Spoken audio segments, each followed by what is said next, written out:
देखिए, आपको जनवरी से जून तक 1000 प्लस क्वेश्चन का डिस्कशन करवा रहे हैं, जिसमें पिछले 4 दिन में लगभग हमको लगता है 400 क्वेश्चन करवाए हैं। आज 5वां दिन है, 500 क्वेश्चन तो कम से कम हो ही जाएगा, 100 क्वेश्चन तो कम से कम हो ही जाएगा। और फिर जो बचा हुआ क्वेश्चन होगा उसका सेशन जो है कल शाम में 5 बजे से लगाएंगे। कल शाम में 5 बजे से लगाएंगे। तो जो भी डेली टेस्ट में पार्टिसिपेट करने वाले छात्र हैं, कल शाम में आपको 5 बजे आना है।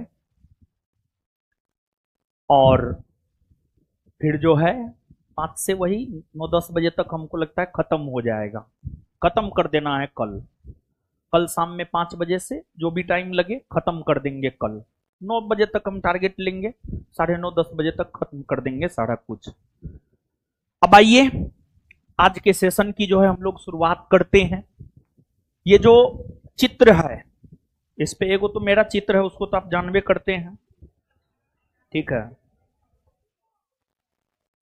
ये जो दूसरा चित्र है ना बाबू, बहुत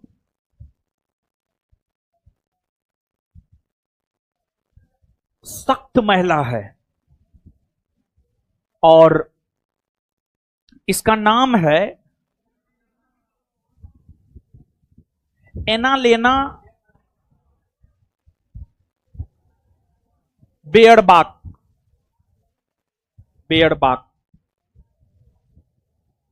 इसका नाम है एनालेना बेयरबाख। देखिए, आपको जैसे कल के सेशन में बीता हुआ, कल के सेशन में हम आपको बताए थे कि राष्ट्रीय मानवाधिकार आयोग के अध्यक्ष कौन है, महिला आयोग की अध्यक्ष कौन है, सुप्रीम कोर्ट के मुख्य न्यायाधीश कौन है। तो एक संकेत देना चाह रहे थे कि भारत में जो भी प्रमुख पद है उस पद पर आसीन जो भी लोग हैं, कौन किस पद पर आसीन है, ये बात आपको करंट के संदर्भ में याद रखना चाहिए। तो वो तो राष्ट्रीय नियुक्तियां थी, नेशनल अपॉइंटमेंट था, और ये जो है ये आपको अंतर्राष्ट्रीय नियुक्ति है। अंतर्राष्ट्रीय स्तर पर कई सारे संगठन हैं। उन संगठनों में किसी में महासचिव होता है, किसी में महानिदेशक होता है, किसी में अध्यक्ष होता है। तो अंतर्राष्ट्रीय संगठन जो हैं, किस अंतर्राष्ट्रीय संगठन के वर्तमान में अध्यक्ष महासचिव कौन है या महानिदेशक कौन है, इसको आपको याद रखना है। तो ये जो एनालेना बेयरबाख नामक महिला है, इसके चर्चा में रहने का जो रीजन है वो यह है, एक तो ये जर्मनी की है और पहले जो है विदेश मंत्री जर्मनी की है, और पहले जर्मनी के विदेश मंत्री की पद पर जो है ये रह चुकी है। विदेश मंत्री की पद पर यह रह चुकी है। और बाबू, आपको विश्व का सबसे बड़ा राजनीतिक संगठन अगर देखा जाए तो आप सब लोग जानते हैं, विश्व का जो सबसे बड़ा राजनीतिक संगठन है यूएनओ है। UNO, United Nation Organization. United Nation Organization, UNO, जो कि 24 अक्टूबर 1945 को स्थापित हुआ है और 24 अक्टूबर को स्थापित हुआ है। इसी वजह से 24 अक्टूबर को यूएनओ दिवस के रूप में भी मनाया जाता है, संयुक्त राष्ट्र संघ दिवस के रूप में भी मनाया जाता है। तो जो विश्व का सबसे बड़ा राजनीतिक संगठन यूएनओ है, यूएनओ में टोटल 6 अंग है। महासभा, सुरक्षा परिषद, आर्थिक और सामाजिक परिषद, प्रन्यास परिषद, सचिवालय, अंतर्राष्ट्रीय न्यायालय, अंतर्राष्ट्रीय न्यायालय। इन 6 अंगों में जो आपको महासभा है, जिसे विश्व का लघु संसद कहा जाता है, प्रत्येक वर्ष महासभा की बैठक आयोजित होती है और महासभा की बैठक सामान्य तौर पर सितंबर के माह में आयोजित होती है और सितंबर से लेकर दिसंबर तक चलती है। 2025 में यूएनओ के महासभा, यूएनओ के महासभा के 80वें सत्र 2025 में यूएनओ के महासभा के 80वें सत्र का आयोजन होना है सितंबर 2025 से दिसंबर 2025 के बीच में। इस सत्र की अध्यक्ष चुनी गई है जर्मनी की पूर्व विदेश मंत्री एनालेना बेयरबाख। इससे पहले आपको 79वें सत्र का आयोजन हुआ, यूएनओ के महासभा के 79वें सत्र का आयोजन हुआ, जिसकी अध्यक्षता फिलेमान यंग ने किया, जो कि कैमरून देश का था। वहीं अगर ये भी महिला है और यूएनओ के महासभा की अध्यक्षता करने वाली प्रथम महिला अगर देखा जाए तो श्रीमती विजया लक्ष्मी पंडित बनी है। श्रीमती विजया लक्ष्मी पंडित, जो कि 1953 में यूएनओ के महासभा की अध्यक्षता जो है आपको वो की थी। और यूएनओ के अंतर्गत ही जो कई सारे संगठन हैं उसमें एक सचिवालय है। किसी भी संगठन का जो सचिवालय होता है ना, वह दिन प्रतिदिन के काम को निपटाता है। जैसे लोकसभा का सचिवालय लोकसभा के दिन प्रतिदिन के काम को निपटाता है, राज्यसभा का सचिवालय राज्यसभा के दिन प्रतिदिन के काम को निपटाता है। तो उसी प्रकार से जो है यूएनओ का जो सचिवालय है वो यूएनओ के दिन प्रतिदिन के काम को निपटाने का काम करता है। और सचिवालय में एक महासचिव होते हैं और यूएनओ के सचिवालय के जो महासचिव है, अर्थात यूएनओ के जो महासचिव है, आप सब लोग जानते हैं एंटोनियो गुटेरस। एंटोनियो गुटेरस वर्तमान में यूएनओ के महासचिव हैं। वही यूएनओ के प्रथम महासचिव की बात की जाए तो ट्रिगवेली थे, जो कि नॉर्वे के रहने वाले थे। अब यूएनओ की ही अनुषंगी संस्था है IMF, world bank, UNICEF, UNESCO. ये सब जो है बाबू आपको यूएनओ की ही अनुषंगी संस्था है। ये सब संस्था यूएनओ के अंतर्गत ही आता है। तो आपको जो वर्ल्ड बैंक है, वर्ल्ड बैंक की अगर हम बात करें तो वर्ल्ड बैंक के वर्तमान में अध्यक्ष हैं अजय बंगा। इसके बाद आईएमएफ है, अंतर्राष्ट्रीय मुद्रा कोष है। इसके जो वर्तमान में अध्यक्ष है क्रिस्टलिना जॉर्जिएवा।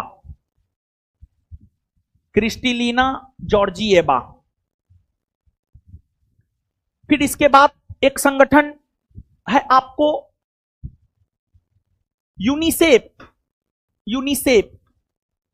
इसके अध्यक्ष हैं, आपको अगर देखा जाए तो यूनिसेफ के अध्यक्ष हैं कैथरीन रसेल। फिर आपको यूनेस्को है, यूनेस्को के महानिदेशक है आंद्रे अजोले। इसके बाद एक संगठन है नाटो, जो कि काफी चर्चा में है। नाटो के महासचिव है मार्क रूटे। फिर एक संगठन है बाबू आपको एशियन डेवलपमेंट बैंक, एशियाई विकास बैंक। इसके अध्यक्ष है मसाता कांडे। तो ये सब विश्व के प्रमुख वैश्विक संगठन है जिसके अध्यक्ष पद पर, महानिदेशक के पद पर या महासचिव के पद पर अलग अलग लोग बैठे हैं। तो इसको भी जो है आपको याद रखना है। मतलब यहां से हम आपको संकेत ये देना चाहते हैं कि आपको अंतर्राष्ट्रीय संगठन के अध्यक्ष, महासचिव, महानिदेशक को याद रखना है। तो राष्ट्रीय और अंतर्राष्ट्रीय दोनों स्तर के अध्यक्ष, महानिदेशक को याद रखना है आपको। इसके बाद स्टैटिक में बाबू आप देखिएगा, आप क्या देखिएगा, तो स्टैटिक में बाबू आप ये देखिएगा, मानचित्र नहीं लगाता है जी, है बोका।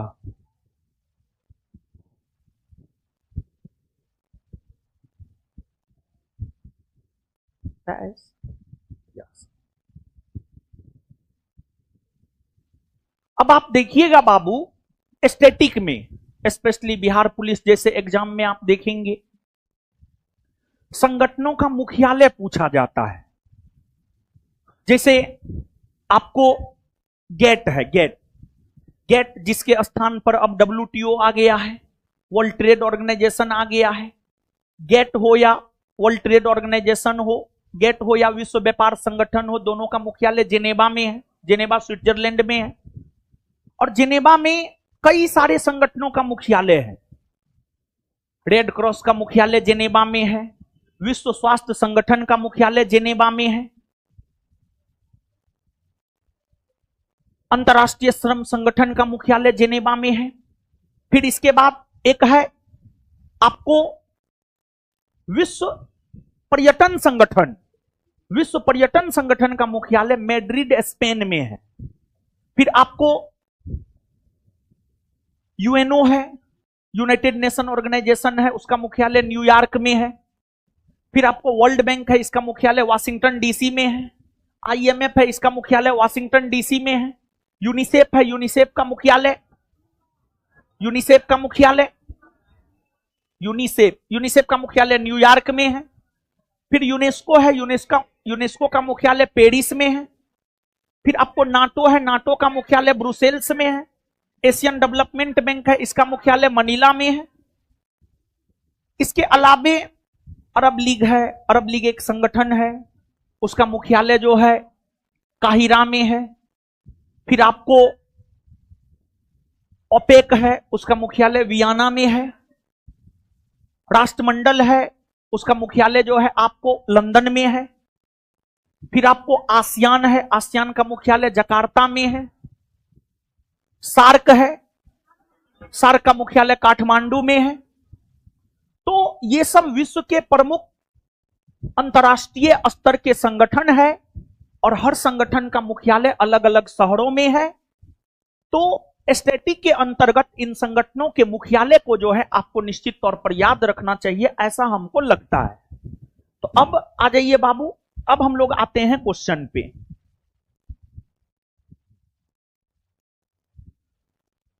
पहला क्वेश्चन है, वैश्विक अर्थव्यवस्था रैंकिंग में शीर्ष पर कौन देश है? वैश्विक अर्थव्यवस्था रैंकिंग में अगर देखा जाए तो शीर्ष पर अमेरिका है, शीर्ष पर अमेरिका है, यानी नंबर 1 पर अमेरिका है। फिर नंबर 2 पर अगर आप देखेंगे तो चीन है। फिर नंबर 3 पर अगर आप देखेंगे जर्मनी है। और भारत की अगर हम लोग बात करें तो भारत नंबर 4 पे आ गया है। और नंबर 5 की अगर हम बात करें तो नंबर 5 पर जो है आपको जापान चला गया है। तो विश्व की जो 5 सबसे बड़ी अर्थव्यवस्था है, पहला अमेरिका, दूसरा चीन, तीसरा जर्मनी, चौथा भारत और 5वां जापान। ये विश्व की 5 सबसे बड़ी अर्थव्यवस्था वाला देश है। नेक्स्ट है, मॉर्निंग कंसल्ट के सर्वेक्षण के अनुसार वैश्विक अनुमोदन रेटिंग 2025 में शीर्ष पर है नरेंद्र मोदी है। नरेंद्र मोदी भारत के प्रधानमंत्री हैं। इसके अलावे जेवियर मैली हैं, फिर क्लॉडिया सिनबाम है, डोनाल्ड ट्रंप है। अगर जेवियर मैली की आप बात करेंगे तो ये अर्जेंटीना के राष्ट्रपति हैं, अर्जेंटीना के राष्ट्रपति हैं। और फिर ये जो क्लाउडिया शिनबाम है, ये मेक्सिको के राष्ट्रपति है। मेक्सिको के राष्ट्रपति है, मेक्सिको के राष्ट्रपति हैं। और फिर अगर डोनाल्ड ट्रंप की हम लोग बात करें तो ये अमेरिका के राष्ट्रपति है और अमेरिका के 47वें राष्ट्रपति है। और ये किस पार्टी से है? रिपब्लिकन। और अमेरिका में जानते हैं बाबू, कोई भी व्यक्ति 2 बार ही राष्ट्रपति बन सकता, उससे ज्यादा नहीं। अब डोनाल्ड ट्रंप का काम खत्म है इस कार्यकाल के बाद। लेकिन भारत में अनुच्छेद 57 को पढ़िएगा तो अनुच्छेद 57 स्पष्ट तौर पर यह बात कहता है कि भारत में कोई भी व्यक्ति जितनी बार चाहे उतनी बार राष्ट्रपति बन सकता है। किस प्रसिद्ध लेखक की कृति दिया सलाई का विमोचन किया गया है? दिया सलाई कैलाश सत्यार्थी की रचना है, उनकी आत्मकथा है। 31वें annual screen actors guild award 2025 में बेस्ट एक्टर का खिताब किसने जीता है? बेस्ट एक्टर का खिताब जो है टिमोथी चालमेट ने जीता है। और बेस्ट एक्ट्रेस का खिताब अगर देखा जाए तो सैग अवार्ड 2025 के अंतर्गत जो है बेस्ट एक्ट्रेस का खिताब जो है डेमी मूर ने जीती है। और ये जो कॉन्क्लेव है, बाफ्टा के अंतर्गत सर्वश्रेष्ठ फिल्म का अवार्ड कॉन्क्लेव ने जीता है। बाफ्टा के अंतर्गत बाफ्टा अवार्ड 2025 में सर्वश्रेष्ठ फिल्म का अवार्ड कॉन्क्लेव जीता है। सशक्त पंचायत नेत्री अभियान किस मंत्रालय ने शुरू किया है? सशक्त पंचायत नेत्री अभियान पंचायती राज मंत्रालय ने शुरू किया। यहां पर देखिएगा, नेता जो पुरुष राजनीतिज्ञ होता है उसको नेता कहा जाता है, जो महिला राजनीतिज्ञ होती है उसको नेत्री कहा जाता है। जानते हैं इसका उद्देश्य क्या है? इसका उद्देश्य है महिलाओं को राजनीति में सशक्त बनाना। ये नहीं कि मुखिया महिला बन गई है और उसका हस्बैंड जो है सब काम कर रहा है। प्रधान जो है मंजू देवी है, लेकिन प्रधान का काम उसका दुल्हा कर रहा होता है। मतलब इस प्रकार का चीज ना हो। तो नेत्री यानी महिला को जो है राजनीतिक तौर पर जागरूक करने के लिए इस प्रकार के अभियान की शुरुआत पंचायती राज मंत्रालय के द्वारा किया गया है। किस राज्य ने एकल महिला स्वरोजगार योजना शुरू किया है? एकल महिला स्वरोजगार योजना की अगर हम बात करें तो इसकी शुरुआत जो है आपको उत्तराखंड ने किया है। और इसके अंतर्गत उत्तराखंड की राज्य सरकार के द्वारा महिलाओं को आर्थिक सहायता दिया जाएगा जिससे वो अपना रोजगार खोल सकती हैं। दक्षिण एशियाई बास्केटबॉल एसोसिएशन द्वारा आयोजित चैंपियनशिप 2025 का खिताब किसने जीता है? एक तो यह जो दक्षिण एशियाई बास्केटबॉल एसोसिएशन का जो प्रतियोगिता हुआ है, इस प्रतियोगिता का आयोजन नई दिल्ली में हुआ है। और यह प्रतियोगिता भारत जीता है, मालदीव को हराकर जीता है। भारत जीता है और मालदीव को हराकर जीता है। केंद्रीय कौशल विकास और उद्यमिता मंत्रालय ने किसके सहयोग से स्वावलंबिनी पहल की शुरुआत की है? स्वावलंबिनी पहल की शुरुआत नीति आयोग के द्वारा किया गया है। आप सब लोग जानते हैं योजना आयोग के स्थान पर जो है नीति आयोग का गठन 1 जनवरी 2015 को हुआ है। नीति का फुल फॉर्म होता है national institution for transforming India. और जो नीति आयोग होता है इसमें एक अध्यक्ष होता है और इसका अध्यक्ष प्रधानमंत्री होता है। तो मोदी जी नीति आयोग के अध्यक्ष है। इसके अलावे इसमें एक उपाध्यक्ष होता है। इसमें जो उपाध्यक्ष होता है उसकी नियुक्ति जो है आपको अध्यक्ष के द्वारा की जाती है, अर्थात प्रधानमंत्री के द्वारा की जाती है। तो एगो उपाध्यक्ष है सुमन बेरी है। इसके बाद जो है एक सीईओ होता है, चीफ एग्जीक्यूटिव ऑफिसर होता है। नीति आयोग के जो चीफ एग्जीक्यूटिव ऑफिसर है Shri B V R Subrahmanyam, Shri B V R Subrahmanyam chief executive officer है नीति आयोग के। और जो नीति आयोग है यह सहकारी संघवाद के सिद्धांत पे काम करता है, सहकारी संघवाद के सिद्धांत पे काम करता है नीति आयोग। डॉल्फिन सर्वेक्षण 2025 में शीर्ष पर रहा है, यानी सबसे ज्यादा डॉल्फिन जो है किस राज्य में देखने को मिला है, तो जो डॉल्फिन सर्वेक्षण हुआ है उसमें सबसे ज्यादा डॉल्फिन गंगा नदी में जो है उत्तर प्रदेश में देखने को मिला है, उत्तर प्रदेश में। और जो डॉल्फिन है गंगा नदी में पाया जाने वाला एक जलीय जीव है जो कि भारत का राष्ट्रीय जलीय जीव भी है। और डॉल्फिन को भारत का राष्ट्रीय जलीय जीव जो है 5 अक्टूबर 2009 को घोषित किया गया है और इसी वजह से 5 अक्टूबर को राष्ट्रीय डॉल्फिन दिवस के रूप में मनाया जाता है। 5 अक्टूबर को राष्ट्रीय डॉल्फिन दिवस के रूप में मनाया जाता है। और भारत का पहला डॉल्फिन रिसर्च सेंटर अगर देखा जाए तो भारत का पहला जो डॉल्फिन रिसर्च सेंटर है पटना में है।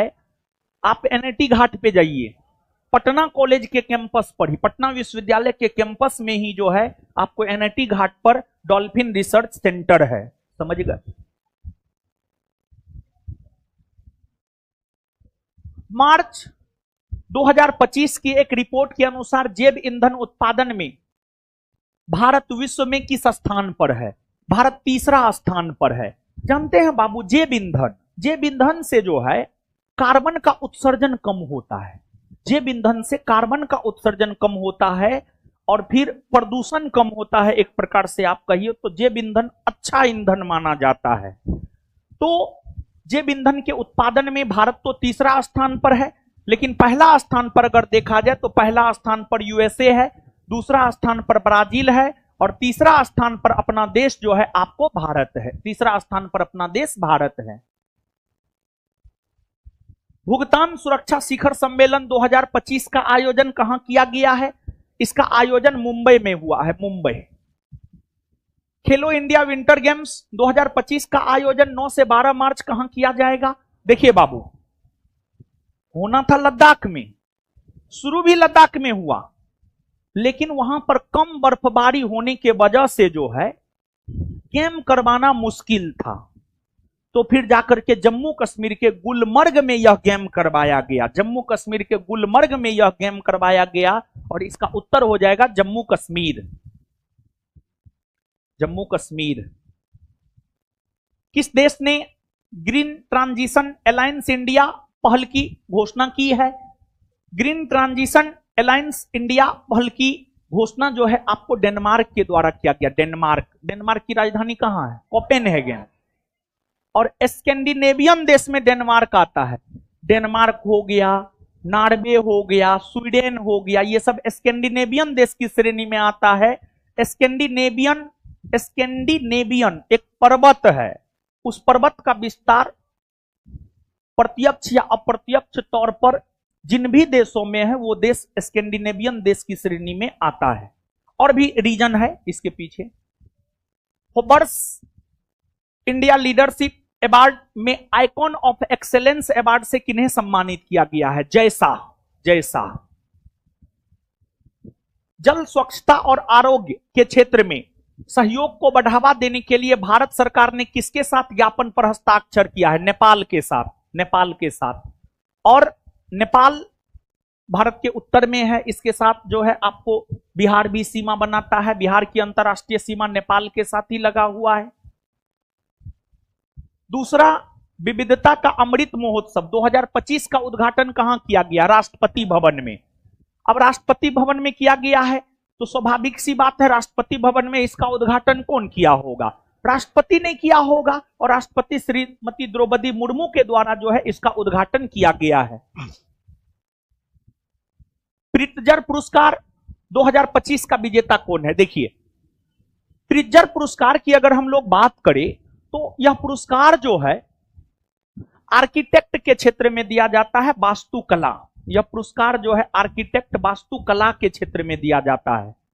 और इस पुरस्कार को वास्तुकला का नोबेल भी कहा जाता है। इस पुरस्कार को वास्तुकला का नोबेल भी कहा जाता है और यह पुरस्कार 1979 ईस्वी से दिया जा रहा है और यह पुरस्कार जो है हयात नामक फाउंडेशन के द्वारा दिया जाता है। हयात फाउंडेशन, हयात फाउंडेशन, हयात फाउंडेशन के द्वारा जो है बाबू आपको यह पुरस्कार दिया जाता है। और प्रिजर पुरस्कार 2025 की अगर हम बात करें तो इसका विजेता है लियू जियाकुन। लियू जियाकुन, लियू जियाकुन जो है इसका विजेता है और इस पुरस्कार को पाने वाला एकमात्र भारतीय है, उसका नाम है बालकृष्ण दोषी। बालकृष्ण दोषी जो कि 2018 ईस्वी में प्रिजर पुरस्कार प्राप्त किया था। 19वें वेल्थ रिपोर्ट 2025 के अनुसार भारत विश्व में वैश्विक धन का केंद्र के रूप में किस स्थान पर है? किस स्थान पे है? चौथा। पहला स्थान पे कौन है? यूएसए है। दूसरा स्थान पे कौन है? चीन है। तीसरा स्थान पे कौन है? जापान है। तीसरा स्थान पे जापान है। पहला स्थान पे यूएसए, दूसरा स्थान पर चीन, तीसरा स्थान पर जापान, चौथा स्थान पर अपना देश भारत है। किस संस्था को पशु कल्याण के लिए भारत का सर्वेक्षण सम्मान प्राणी मित्र पुरस्कार 2025 दिया गया है? वंताड़ा को दिया गया है। वंताड़ा ये जानते हैं कहां है? ये है आपको गुजरात के जामनगर में है।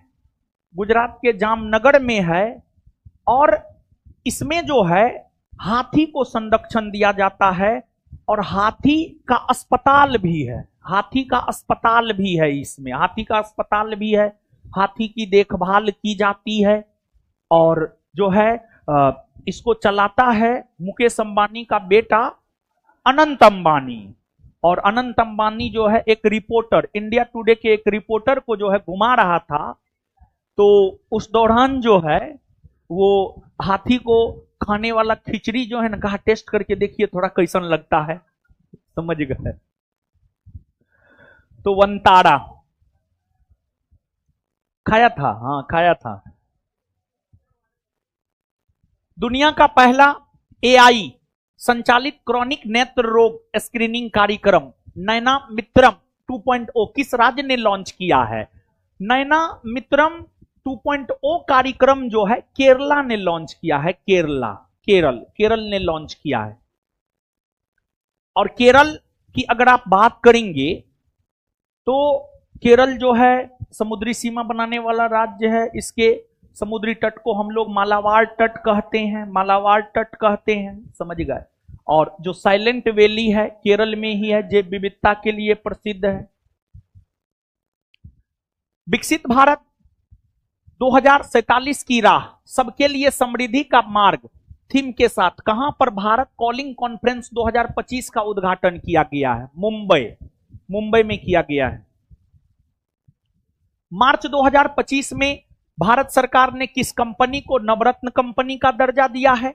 भारत सरकार ने आईआरसीटीसी और आईआरएफसी ये दोनों कंपनी को नवरत्न का दर्जा दिया है और फिर नवरत्नों की संख्या बढ़कर हो गई है 26 हो गई है।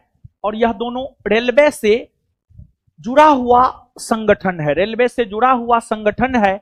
और जहां तक भारतीय रेलवे का सवाल है, आप सब लोग भारतीय रेलवे को लेकर के जानते हैं कि भारत में जो रेलवे है, भारतीय रेलवे का जहां तक सवाल है, नेटवर्क में पूरे विश्व में रेल नेटवर्क में चौथा स्थान पर भारत है और फिर मेट्रो में तीसरा स्थान पर भारत है। भारत के कोलकाता में जो है पहला अंडर वाटर मेट्रो का परिचालन जो है हुगली नदी पर किया गया है, समझ गए? तो ये सब बात जो है बाबू आपको याद रखना है। The energy and resources institute के द्वारा कहां पर विश्व सतत विकास शिखर सम्मेलन 2025 का आयोजन किया गया है? कहां किया गया? नई दिल्ली में। किस राज्य या यूटी सोनप्रयाग से केदारनाथ तक रोपवे परियोजना के निर्माण को राष्ट्रीय रेलवे विकास कार्यक्रम पर्वतमाला परियोजना की मंजूरी दी है। तो ये जो सोन प्रयाग और देव प्रयाग है, ये सब कहाँ है? उत्तराखंड में है। तो स्वाभाविक सी बात है कि जो है आपको उत्तराखंड इसका उत्तर होगा।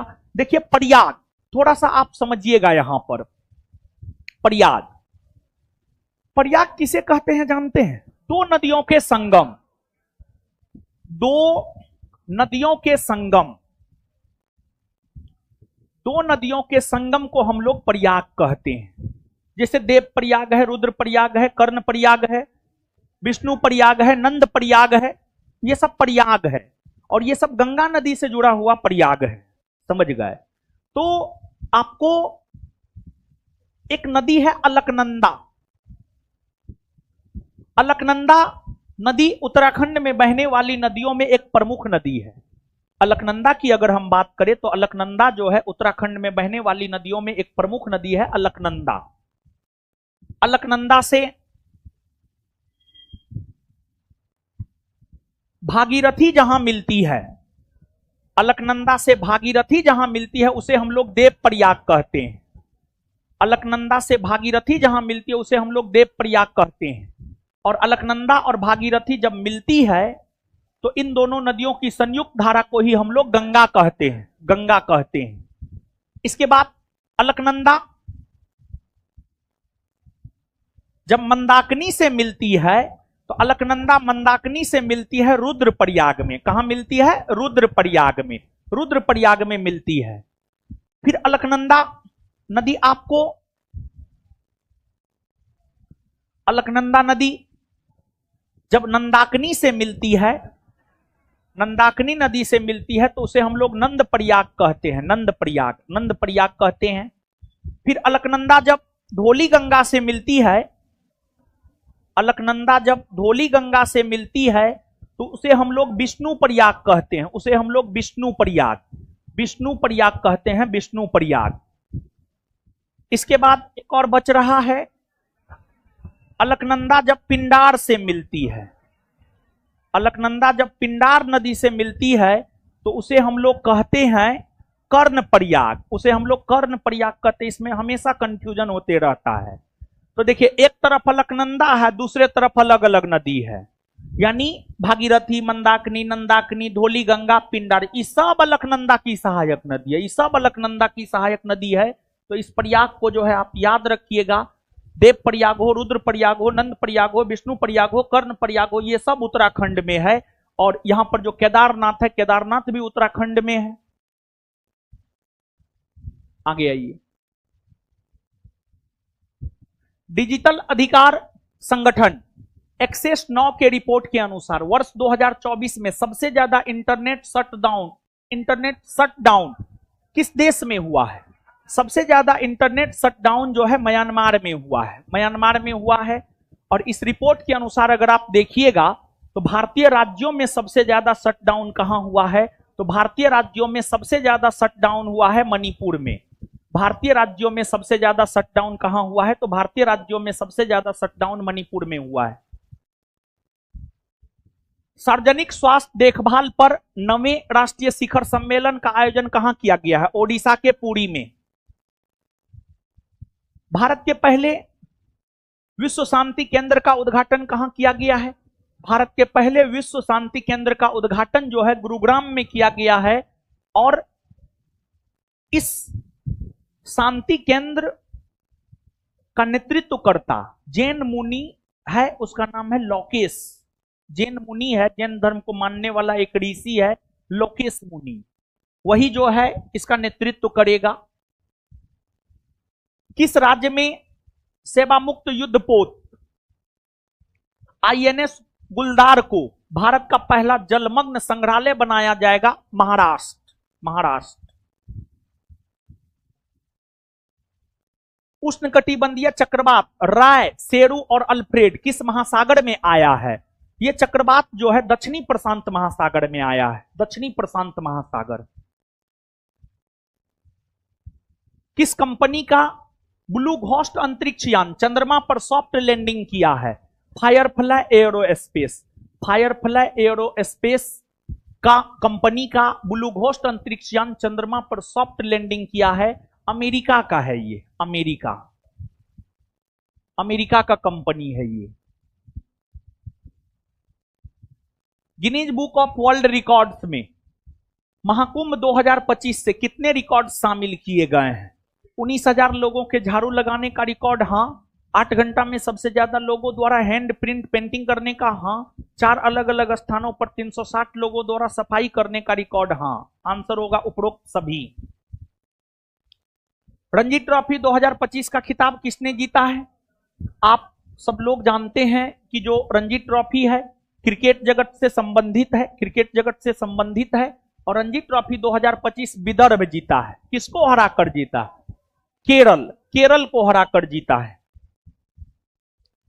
जलवायु बजट पर ध्यान केंद्रित करने वाला पहला शहरी निकाय बना है। जलवायु बजट पर ध्यान केंद्रित करने वाला पहला शहरी निकाय बना है अहमदाबाद। हाल ही में किस देश में 4000 साल पुराने वुडन सर्कल की खोज की गई है? डेनमार्क में। केंद्र सरकार ने कहां आदर्श महिला हितैषी ग्राम पंचायत पहल शुरू की है? नई दिल्ली में।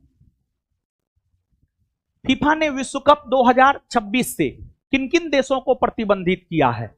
देखिए, जो फीफा है ना जी, फीफा फुटबॉल का विश्व कप प्रत्येक 4 साल के अंतराल पर आयोजित करता है। और फीफा विश्व कप 2026 की अगर हम बात करें तो फीफा विश्व कप 2026 का आयोजन कनाडा, अमेरिका और मेक्सिको में होना है। कनाडा, अमेरिका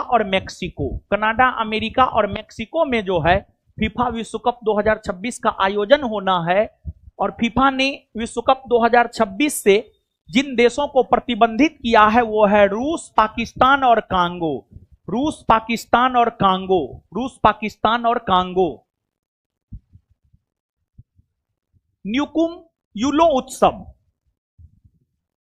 में उपराष्ट्रपति श्री जगदीप धनखड़ ने भाग लिया। यह किस राज्य या यूटी में मनाया गया है? यह अरुणाचल प्रदेश में मनाया गया है, अरुणाचल प्रदेश। और अरुणाचल प्रदेश में एक नीसी जनजाति है, उस जनजाति के द्वारा जो है एक प्रकार का मनाया जाने वाला कृषि उत्सव है, कृषि उत्सव। 1 मार्च 2025 को किस देश ने आधिकारिक तौर पर अंग्रेजी को आधिकारिक भाषा बनाने की घोषणा कर दी है? अंग्रेजी को आधिकारिक भाषा बनाने की घोषणा अमेरिका ने किया है। 1 मार्च 2025 को अमेरिका ने किया है। 7 मार्च को जेंडिक दबावों के बारे में जागरूकता फैलाने के उद्देश्य से जन औषधि दिवस मनाया गया। वर्ष 2025 का थीम है दाम कम दवाई उत्तम। तो जो 7 मार्च है इस दिन को जन औषधि दिवस के रूप में मनाया जाता है। और 2025 में 7 मार्च को जो हम लोगों ने जन औषधि दिवस के रूप में मनाया है उसका थीम है दाम कम और दवाई उत्तम।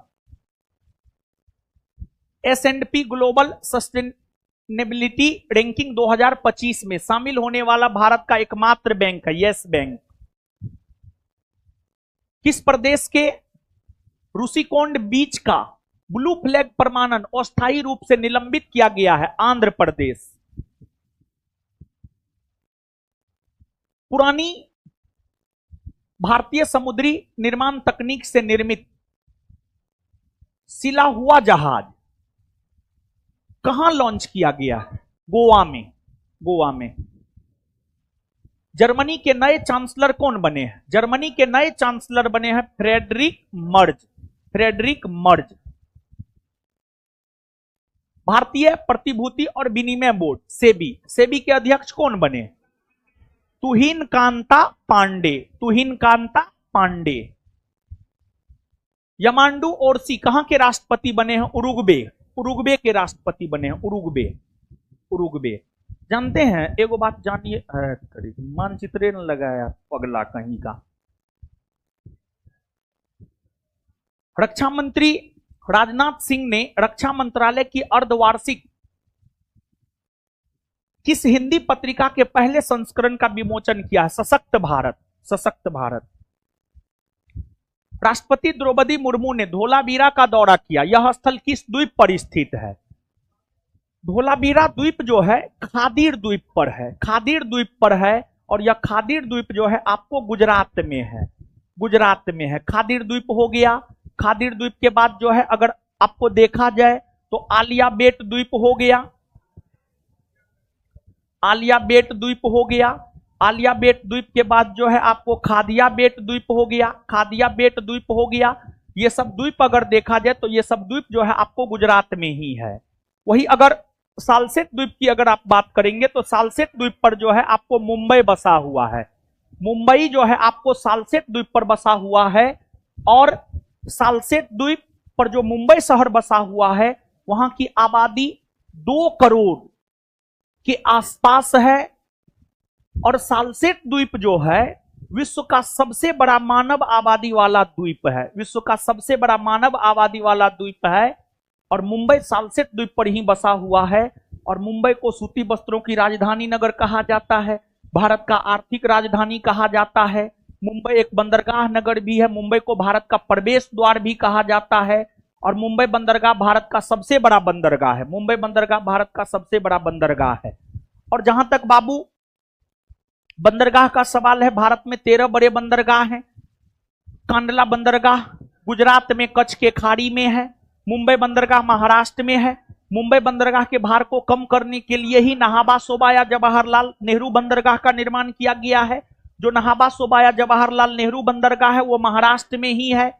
फिर मार्मुगांव बंदरगाह गोवा में है, फिर मंगलुरु बंदरगाह कर्नाटक में है, फिर कोची बंदरगाह केरल में है। इसके अलावे जो है कोलकाता बंदरगाह पश्चिम बंगाल में है। और कोलकाता एक नदीय बंदरगाह है। कोलकाता बंदरगाह के भार को कम करने के लिए हल्दिया बंदरगाह का निर्माण किया गया है, वो भी कोलकाता में है। और कोलकाता बंदरगाह को भारत का पूर्वी भारत का प्रवेश द्वार कहा जाता है। फिर पारादीप बंदरगाह ओडिशा में है। विशाखापत्तनम बंदरगाह आंध्र प्रदेश में है। विशाखापत्तनम बंदरगाह बड़े बंदरगाहों में 13 बड़े बंदरगाहों में सबसे कहरा बंदरगाह है।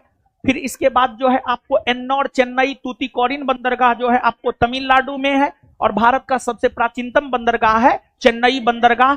और इन बंदरगाहों के अलावे एक पोर्ट ब्लेयर बंदरगाह है जो कि आपको बड़े बंदरगाह की श्रेणी में आता है, जो कि अंडमान निकोबार द्वीप समूह में है। और वह एक प्रकार का प्राकृतिक बंदरगाह है। और अंडमान निकोबार द्वीप समूह की राजधानी नगर जो पोर्ट ब्लेयर है वह दक्षिणी अंडमान पर है, दक्षिणी अंडमान द्वीप पर है। और उसका नाम बदल करके श्री विजयपुरम कर दिया गया है, वो भी एक बंदरगाह नगर ही है।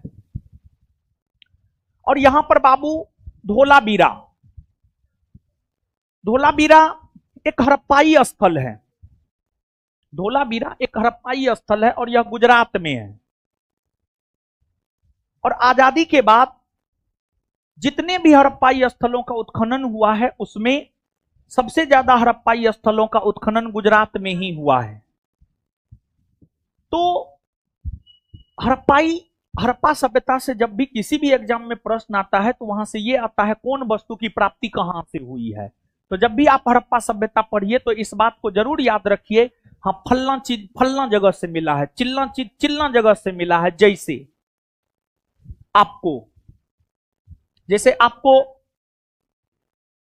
नतर्की की मूर्ति मोहनजोदड़ो, जैसे स्टेडियम धोलावीरा से, स्टेडियम धोलावीरा से, जैसे जुता हुआ खेत कालीबंगा से, बंदरगाह नगर है लोथल, वहां से भी कई सारे वस्तु के प्रमाण मिले हैं। तो ये सब चीज जो है आप निश्चित तौर पर याद रखिएगा। मार्च 2025 में सेकेंड खेलो इंडिया पैरा गेम्स का आयोजन होगा, नई दिल्ली में होगा, नई दिल्ली। राष्ट्रीय विज्ञान दिवस कब मनाया जाता है? राष्ट्रीय विज्ञान दिवस मनाया जाता है 28 फरवरी को। शून्य भेदभाव दिवस कब मनाया जाता है? शून्य भेदभाव दिवस मनाया जाता है 1 मार्च को, 1 मार्च को मनाया जाता है। और 1 मार्च 2025 को जो शून्य भेदभाव दिवस मनाया गया है उसका थीम रहा है we stand together, we stand together. अगर आपको स्मरण हो तो जनवरी का पूरा दिवस और फरवरी का पूरा दिवस हम आपको करवा चुके हैं। अब यहां पर जो है मार्च का पूरा दिवस हम आपको करवा देते हैं। मार्च का पूरा दिवस जो है हम आपको यहां पर करवा देते हैं, और मार्च का दिवस जो है आप याद रखने का प्रयास कीजिएगा, और आशा करते हैं आप जनवरी फरवरी का दिवस जो है याद रखे होंगे। तो 1 मार्च तो आप देख ही लिए हैं, शून्य भेदभाव दिवस। 1 मार्च के बाद आपको 3 मार्च की अगर आप बात करेंगे तो जो 3 मार्च है विश्व वन्यजीव दिवस। विश्व वन्यजीव दिवस का आयोजन जो है आपको 3 मार्च को होता है। इसके बाद 8 मार्च की अगर हम बात करें तो 8 मार्च को अंतर्राष्ट्रीय महिला दिवस। 8 मार्च को अंतर्राष्ट्रीय महिला दिवस मनाया जाता है। अंतर्राष्ट्रीय महिला दिवस मनाया जाता है। फिर इसके बाद जो है आगे अगर देखा जाए तो 15 मार्च को जो है विश्व उपभोक्ता अधिकार दिवस।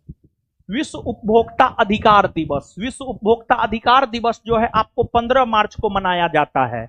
फिर इसके बाद आगे अगर देखा जाए तो आगे 16 मार्च विश्व टीकाकरण दिवस। 16 मार्च की अगर हम लोग बात करें तो जो 16 मार्च है, 16 मार्च को जो है विश्व टीकाकरण दिवस के रूप में मनाया जाता है। विश्व टीकाकरण दिवस। इसके बाद आगे अगर देखा जाए तो आगे आपको 20 मार्च है।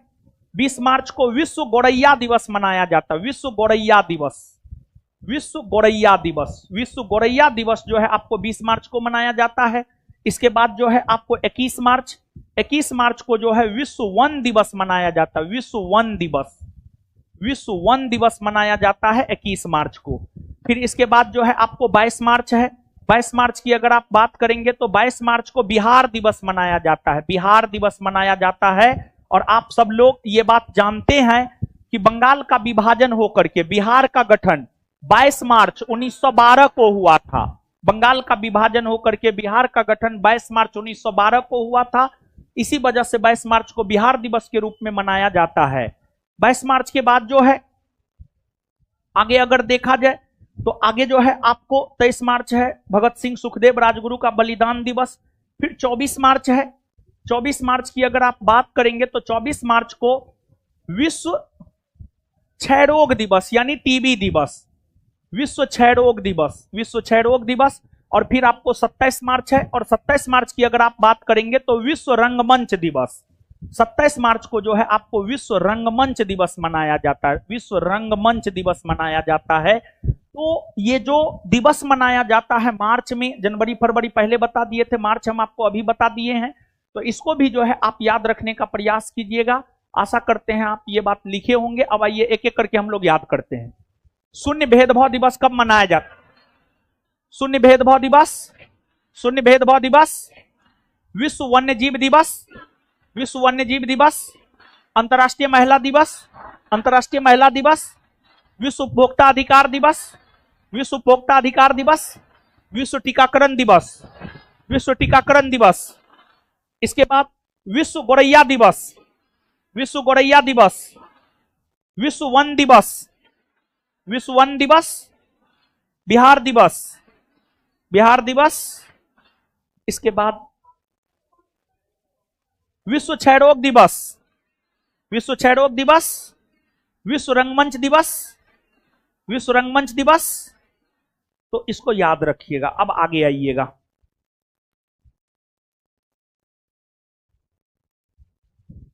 आगे देखिए, एनटीपीसी ग्रुप डी को लेकर एक ओपन टेस्ट चल रहा है मैथ रीजनिंग का। ठीक है, मैथ रीजनिंग का डिस्कशन के साथ चलता है, और यह किसान कोल्ड स्टोर सेंटर पर चलता है।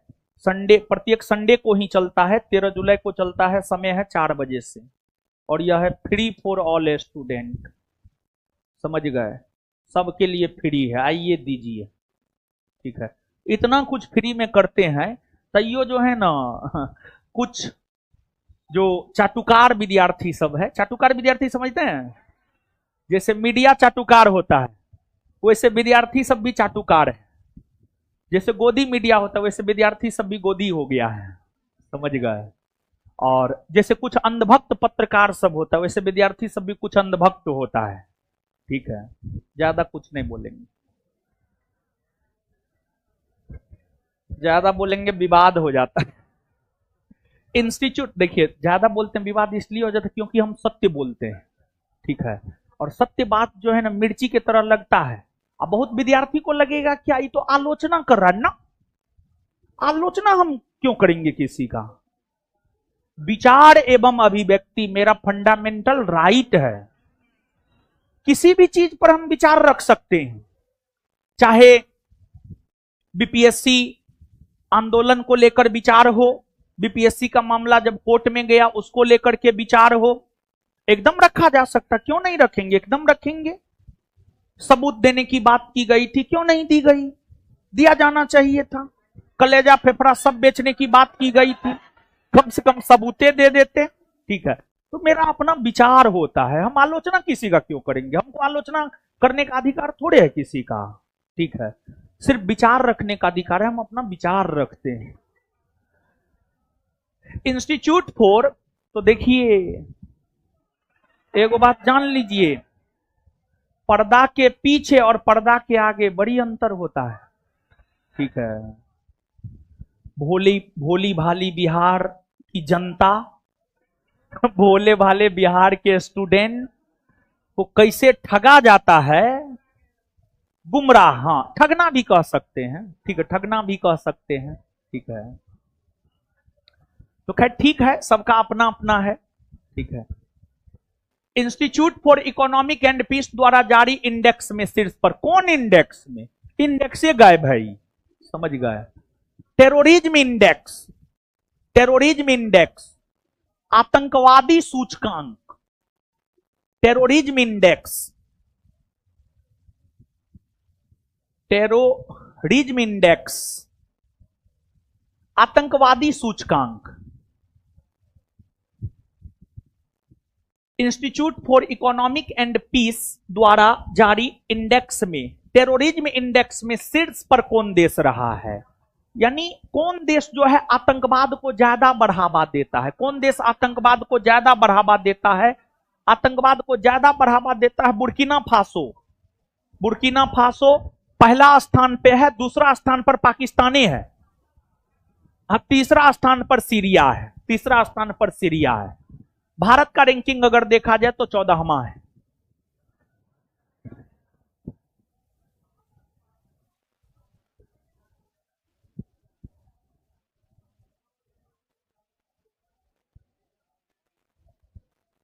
चलिए आगे आइए, आओ हल्ला मत कीजिए।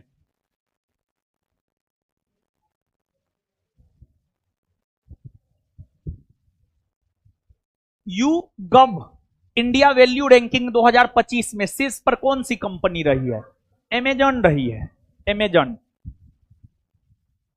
IQ एयर रिपोर्ट 2024 के अनुसार वायु प्रदूषण के मामले में भारत किस स्थान पर रहा है, भारत 5वां स्थान पर रहा है। वायु प्रदूषण के मामले में भारत 5वां स्थान पर, प्रथम स्थान पर है चाड, चाड अफ्रीका महादेश का देश है, चाड। द्वितीय स्थान पर है, द्वितीय स्थान पर है कांगो है, कांगो है, कांगो।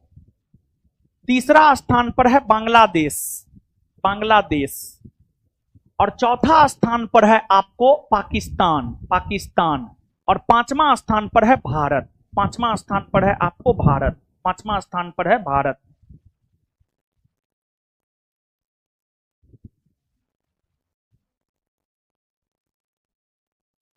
आगे आइए, Stockholm International Peace Research Institute SIPRI की रिपोर्ट 2024 के अनुसार हथियार आयातक देशों में शीर्ष पर रहा है, यानी कौन देश जो है हथियार सबसे ज्यादा खरीद रहा है। तो सिपरी का रिपोर्ट यह बतलाता है कि सबसे ज्यादा हथियार आयातक देश है यूक्रेन, 1 नंबर पर है। अभी रूस और यूक्रेन के बीच युद्ध हो रहा है, तो उसको हथियार की सबसे ज्यादा जरूरत है, तो बेचारा खरीद रहा है, अपना लड़ रहा है, ठीक है। तो सबसे ज्यादा यूक्रेन आयातक है। भारत भी पीछे न है, दूसरा स्थान पे है, तीसरा स्थान पे कतर है, चौथा स्थान पे अरब है, सऊदी अरब है। वहीं अगर Stockholm International Peace Research Institute की रिपोर्ट 2024 के अनुसार हथियार निर्यातक देशों में अगर हम लोग देखें, हथियार निर्यातक देशों में अगर देखें तो हथियार निर्यातक देशों में सबसे ज्यादा हथियार का निर्यात करता है अमेरिका। दूसरा स्थान पर अगर देखा जाए तो दूसरा स्थान पर फ्रांस है, और तीसरा स्थान पर अगर देखा जाए तो तीसरा स्थान पर जो है आपको रूस है। तीसरा स्थान पर आपको कौन है? रूस। तीसरा स्थान पर रूस है। समझ गए? तो आप इस बात को जो है याद रखने का प्रयास कीजिएगा।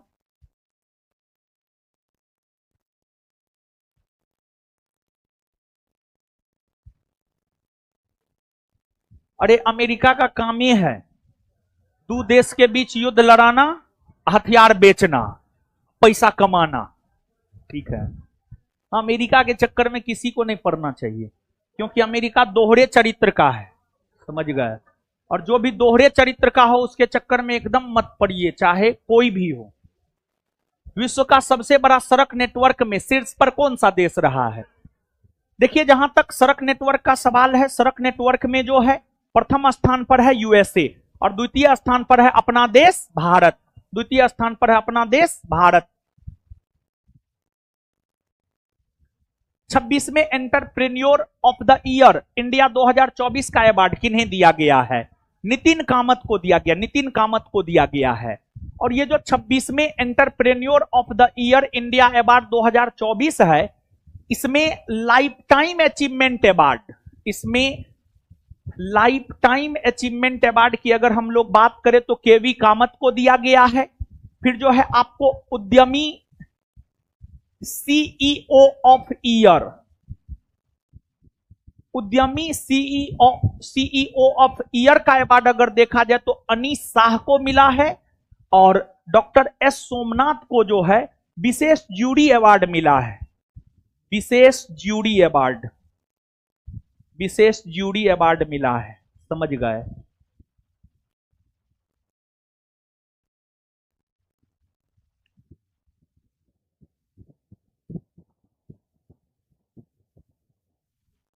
आगे आ जाइए। अब डॉक्टर ए एम ट्यूरिंग पुरस्कार 2024 किन्हें दिया गया है?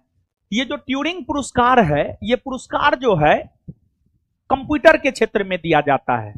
कंप्यूटर के क्षेत्र में दिया जाता है, और कंप्यूटर के क्षेत्र में दिया जाने वाला यह सबसे बड़ा पुरस्कार है। इसे कंप्यूटर का नोबेल भी कहा जाता है। और 2024 का यह पुरस्कार जो है एंड्रयू जी बार्टो और रिचर्ड एस सटन, एंड्रयू जी बार्टो और रिचर्ड एस सटन को मिला है, यानी ए और बी दोनों। 24वें अंतर्राष्ट्रीय भारतीय फिल्म अकादमी पुरस्कार आईफा 2025 में बेस्ट एक्टर का अवार्ड किन्हें दिया गया है? बेस्ट एक्टर का अवार्ड अगर देखा जाए,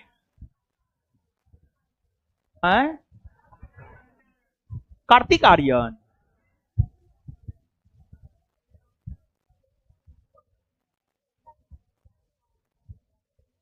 कार्तिक आर्यन भूल भुलैया के लिए, भूल भुलैया के लिए, भूल भुलैया 3 के लिए, 2 या 3 जो भी हो, ठीक है, कार्तिक आर्यन। और इसके बाद जो बेस्ट डायरेक्टर का अवार्ड, बेस्ट डायरेक्टर का अवार्ड किरण राव को मिला है लापता लेडीज के लिए।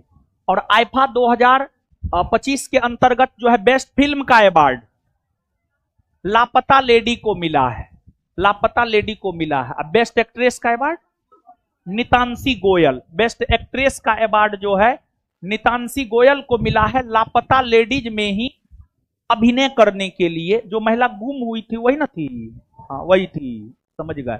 और आईफा 2025 के अंतर्गत जो है लाइफ टाइम अचीवमेंट अवार्ड,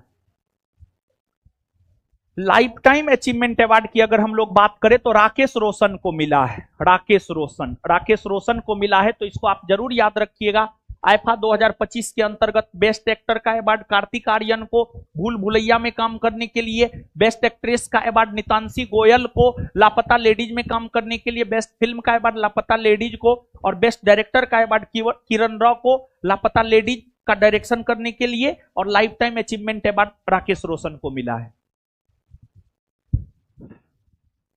प्रौद्योगिकी नवाचार और उद्यमिता में योगदान के लिए किन्हें लाइफ टाइम अचीवमेंट अवार्ड दिया गया? डॉक्टर श्रीधर मित्ता। शांति और स्थिरता के लिए किन्हें गोल्ड मरकरी पुरस्कार 2025 दिया गया है? ढलाई लामा को दिया गया, ढलाई लामा। आईसीसी चैंपियंस ट्रॉफी 2025 का आयोजक देश कौन था? पाकिस्तान। आयोजक देश पाकिस्तान था, लेकिन भारत पाकिस्तान जाकर नहीं खेला। इसका आयोजन पाकिस्तान और यूएई दोनों जगह हुआ था। तो भारत का सारा मैच जो है ऐसे शेड्यूल किया गया था कि यूएई में ही हुआ, और भारत जो है चैंपियंस ट्रॉफी 2025 जीता है। चैंपियंस ट्रॉफी 2025 जो है आपको भारत जीता है, और किसको हराकर? न्यूजीलैंड को हराकर। और फाइनल मैच में जो है मैन ऑफ द मैच कौन बने थे? रोहित शर्मा।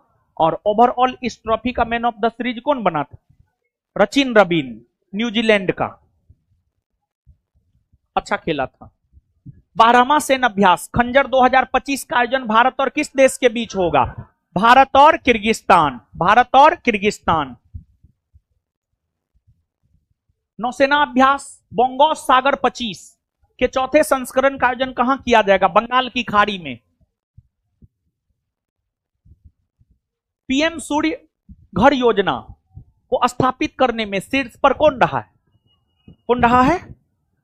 गुजरात रहा है, गुजरात। गुजरात रहा है, गुजरात रहा है, Gujarat, Gujarat.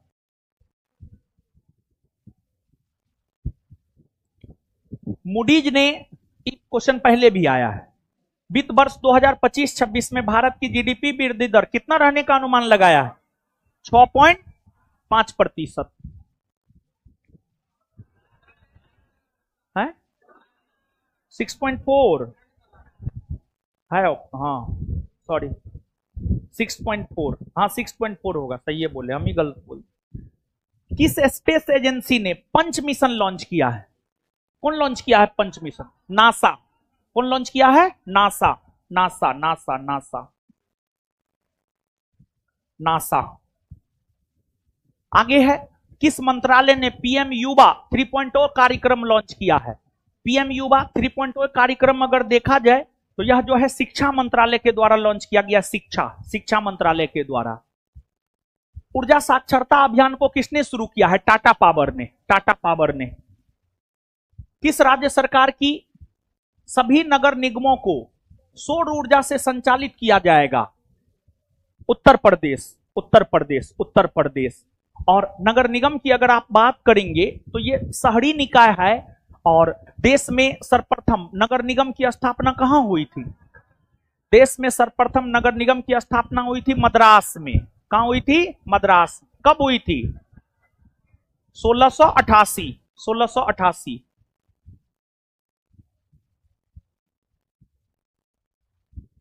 Fit India carnival का आयोजन कहां किया जाएगा? फिट इंडिया कार्निवल का आयोजन जो है आपको नई दिल्ली में किया जाएगा। कहां किया जाएगा? नई दिल्ली। नई दिल्ली में किया जाएगा, नई दिल्ली, नई Delhi. Next, festival of letters 2025 का आयोजन किस मंत्रालय द्वारा किया जाएगा? संस्कृति मंत्रालय। महिलाओं और बच्चों को हिंसा से बचाने के लिए किस राज्य ने प्रोजेक्ट हिफाजत शुरू किया है? प्रोजेक्ट हिफाजत शुरू किया है आपको Punjab. Punjab. Accelerate action theme के साथ, यानी कार्य में तेजी लाना। एक्सिलरेट एक्शन का हिंदी होता है कार्य में तेजी लाना। कार्य में तेजी लाना, तेजी लाना। एक्सिलरेट एक्शन थीम के साथ अंतर्राष्ट्रीय महिला दिवस कब मनाया गया? 8 मार्च को मनाया गया, 8 मार्च। भारत की पहली महिला विधि सचिव किन्हें नियुक्त किया गया है? अंजू राठी राणा को। अंजू राठी राणा को। भारत का 58वां टाइगर रिजर्व माधव राष्ट्रीय उद्यान किस राज्य में है? मध्य प्रदेश में। मध्य प्रदेश में। और सबसे ज्यादा बाघ भी कहां है? मध्य प्रदेश में। टाइगर स्टेट किसे कहा जाता है? मध्य प्रदेश को। टाइगर रिजर्व है। ओ, एक रोज बताए थे नो, हैं? राष्ट्रीय उद्यान बताए थे। ओ अच्छा, अच्छा ठीक है, 1 मिनट में देख लीजिए। कार्बेट और राजाजी टाइगर रिजर्व उत्तराखंड में। कहां है? दुधवा, पीलीभीत, रानीपुर टाइगर रिजर्व उत्तर प्रदेश में। कहां है? उत्तर प्रदेश में। वाल्मीकि बिहार में, वाल्मीकि बिहार में। इसके बाद जो है आपको मानस, नामेरी, काजीरंगा, ये सब कहां है? असम में। कहां है? असम में। डाम्पा कहां है? मिजोरम में। डाम्पा कहां है? मिजोरम में, मिजोरम में। फिर सुंदरवन टाइगर रिजर्व कहां है? पश्चिम बंगाल। बुक्सा कहां है? कहां है? सिमलीपाल कहां है? Odisha. Similipal, Palamu Jharkhand, Palamu tiger reserve, Palamu tiger reserve. फिर इंद्रावती टाइगर रिजर्व कहां है? छत्तीसगढ़। इंद्रावती, इंद्रावती, नागा अर्जुनम और शेषाचलम टाइगर रिजर्व कहां है? कहां है? आंध्र प्रदेश। कमल टाइगर रिजर्व कहां है? तेलंगाना। कहां है? अन्नामलाई, मुदुमलाई टाइगर रिजर्व कहां है? तमिलनाडु। कहां है? बांदीपुर टाइगर रिजर्व कहां है? कर्नाटक। कहां है? मेलघाट, पेंच, सह्याद्री टाइगर रिजर्व कहां है? महाराष्ट्र। कहां है? महाराष्ट्र। इसके बाद सतपुड़ा, पेंच, ये सब टाइगर रिजर्व कहां है? मध्य प्रदेश। कहां है? रणथंभौर, सरिस्का, ये सब टाइगर रिजर्व कहां है? राजस्थान। आगे आइए। किस राज्य या यूटी ने महिला समृद्धि योजना शुरू किया है? किस राज्य या यूटी ने महिला समृद्धि योजना शुरू किया है? यह योजना शुरू किया है आपको नई दिल्ली ने। किसने शुरू किया है? नई दिल्ली, नई दिल्ली ने शुरू किया है। नई दिल्ली, नई दिल्ली। महिला का ही समृद्धि हो, पुरुष सब चल जाए कहीं। असम सरकार ने जगीरोड इलेक्ट्रिक सिटी का नाम किनके नाम पर रखने का फैसला किया है? रतन टाटा। किसके नाम पर? रतन टाटा। आर्द्र भूमि का विवेकपूर्ण उपयोग करने के लिए किस भारतीय महिला को सम्मानित किया गया है? जयश्री वेंकटेशन, जयश्री वेंकटेशन।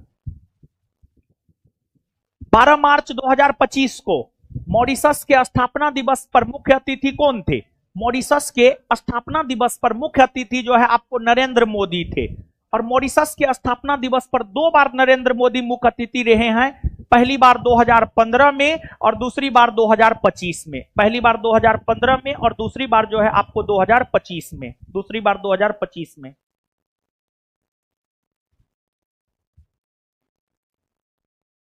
आगे आइए। किस राज्य सरकार ने घोषणा किया है कि वो अपना स्वयं का उपग्रह लॉन्च करेगा?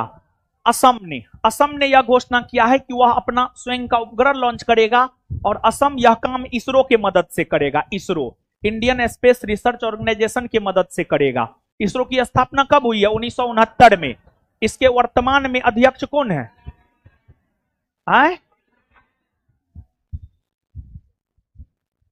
शाश्वत मिथिला महोत्सव 2025 का आयोजन कहां संपन्न हुआ? शाश्वत मिथिला महोत्सव 2025 का आयोजन गुजरात के गांधीनगर में संपन्न हुआ और इस महोत्सव का उद्घाटन किए थे अमित शाह। अमित शाह। सुनिए सुनिए, जानते हैं बिहार के लोग तो हर जगह हैं, मिथिलांचल के लोग मतलब दरभंगा, मधुबनी, सुपौल, ये सब जगह के अनेकों लोग जो है गुजरात में जाकर के व्यवसाय कर रहा है या फिर गुजरात में जाकर के फैक्ट्री में काम कर रहा है। उससे गुजरात को काफी फायदा होता है। तो इस महोत्सव का उद्घाटन जब अमित शाह किए तो वो जो है बिहार और गुजरात के रिश्ता को काफी मधुरता पूर्वक दर्शाया कि देखिए मिथिलांचल के लोग कितने अच्छे हैं कि गुजरात के विकास में जो है अपना योगदान दे रहे हैं। अरे सही बात है ये, अरे सही बात है ये, ठीक है। आपको क्या लग रहा है मजाक कर रहे हैं? ऐसा ही है। बच्चों के नियमित टीकाकरण की डिजिटल निगरानी के लिए किस राज्य ने राइज ऐप लॉन्च किया है? राइज ऐप लॉन्च किया है उत्तर प्रदेश ने। किसने लॉन्च किया है? उत्तर प्रदेश ने। उत्तर प्रदेश ने, उत्तर प्रदेश ने, उत्तर प्रदेश ने। नेक्स्ट, मत्स्य पालन, मत्स्य पालन स्टार्टअप कॉन्क्लेव 2.0 का आयोजन कहां किया जाएगा? हैदराबाद में, हैदराबाद में। पहला सूर्य वेदानम उत्सव का आयोजन कहां किया गया? बिहार में, बिहार में। अज्ञेय स्मृति सम्मान 2025 किन्हें दिया गया? उदय प्रकाश को, उदय प्रकाश को। किस देश में पृथ्वी पर सबसे पुराना उल्का पिंड की पहचान की गई है? ऑस्ट्रेलिया में, ऑस्ट्रेलिया में। देश का पहला अस्थाई कलाग्राम कहां बनाया जाएगा? कहां बनाया जाएगा? प्रयाग में, प्रयाग में, प्रयाग में बनाया जाएगा। प्रयाग, प्रयाग में बनाया जाएगा। प्रयाग, प्रयाग, प्रयागराज। एक नवीनतम सरकारी रिपोर्ट के अनुसार भारत में कुल कितना प्रतिशत भूभाग पर वन है? भारत के कुल 25.17% भूभाग पर वन है। और जानते हैं वन मानव के लिए जो काम फेफड़ा करता है, वही काम हमारे वातावरण के लिए, हमारे पर्यावरण के लिए जो है वन करता है। और कुल क्षेत्रफल के 33% भूभाग पर वन होना चाहिए, लेकिन भारत के कुल क्षेत्रफल के 33% भूभाग पर वन नहीं है। इसी वजह से वृक्षारोपण को काफी प्रेरित किया जाता है कि लोग वृक्षारोपण करें। और आपको वन महोत्सव मनाया जाता है, और वन महोत्सव मनाने के कार्यक्रम की शुरुआत के.एम. मुंशी के द्वारा किया गया था, के.एम. मुंशी के द्वारा किया गया था। और आपको आजाद भारत में पहली वन नीति 1952 में आई थी, जिसमें संशोधन 1988 में हुआ, और उसमें यह प्रावधान किया गया था कि कुल क्षेत्रफल के 33% भूभाग पर वनों का विस्तार करने को लेकर वृक्षारोपण कार्यक्रम चलाया जाएगा, और चलाया भी जाता है। तो आपको जहां तक भारत में वन का सवाल है, 25.17% भूभाग पर है। और भारत में सबसे अधिक वन अगर देखा जाए तो भारत में सबसे अधिक वन मध्य प्रदेश में है, और सबसे कम वन अगर देखा जाए तो सबसे कम वन जो है आपको हरियाणा में है। लेकिन अगर प्रतिशतता के आधार पर वन देखा जाए तो प्रतिशतता के आधार पर सबसे अधिक वन जो है आपको मिजोरम में है। कहां है? मिजोरम में, मिजोरम में है। किस राज्य ने भारत के रुपया के प्रतीक की जगह अपना दूसरा प्रतीक जारी किया है? तमिलनाडु, तमिलनाडु किया था।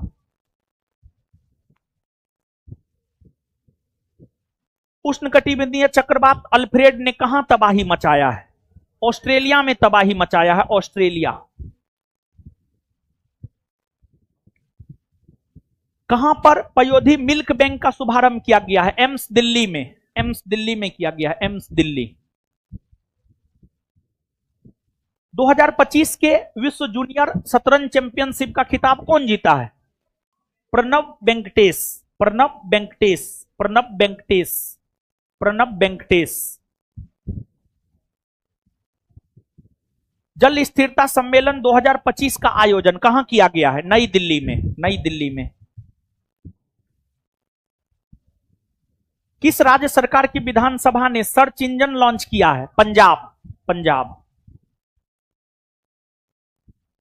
सेंट एथनीज समारोह का आयोजन भारत और किस देश के बीच हुआ है? भारत और श्रीलंका के बीच हुआ है। भारत और श्रीलंका, भारत और श्रीलंका, भारत और Sri Lanka. Theme a just transition to sustainable lifestyle के साथ विश्व उपभोक्ता अधिकार दिवस कब मनाया गया है? 15 मार्च, 15 मार्च को मनाया गया है। कृषि पर पहली संयुक्त कार्य समूह की बैठक मार्च 2025 में भारत और किस देश के बीच हुआ है? भारत और चिली के बीच हुआ है, भारत और चिली। किस राज्य सरकार ने राज्य विविधता कार्य योजना का अनावरण किया है? इसका अनावरण किया है Arunachal Pradesh, Arunachal Pradesh, Arunachal Pradesh.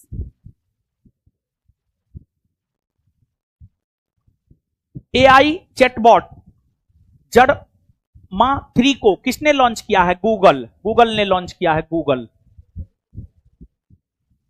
AI chatbot Grok को किस कंपनी ने लॉन्च किया है? XAI ने लॉन्च किया है। चलिए अब सुनिए 1 मिनट, कहां जाइएगा, कहीं जाइए मत,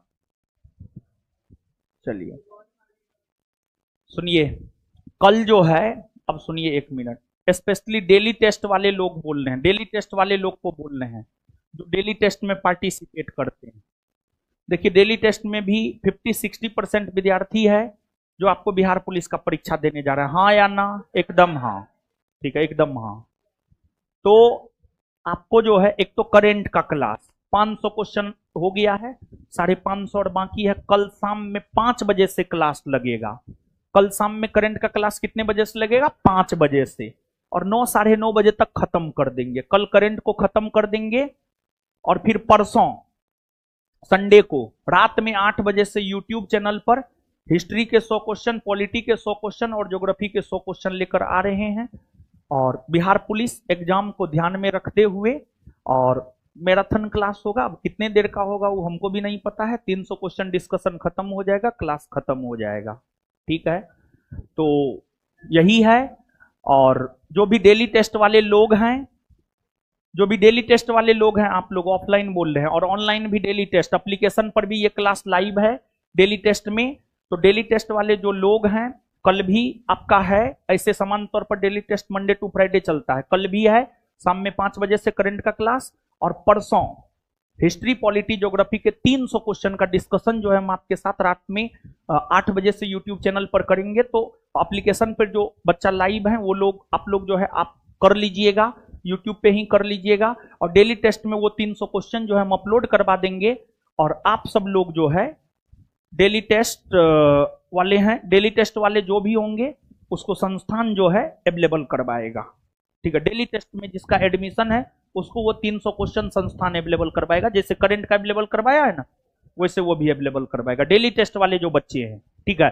तो देख रहे हैं डेली टेस्ट में जो है आपको ऐसा नहीं है कि जो है डेली टेस्ट में जो है, चलिए ठीक है, मिलते हैं। आप लोग बैठे रहिए 1 मिनट, मिलते हैं, आप लोग बैठे रहिए। चलिए ठीक है, ऑनलाइन वाले लोग मिलते हैं कल शाम में 5 बजे, आप लोग बैठे रहिए।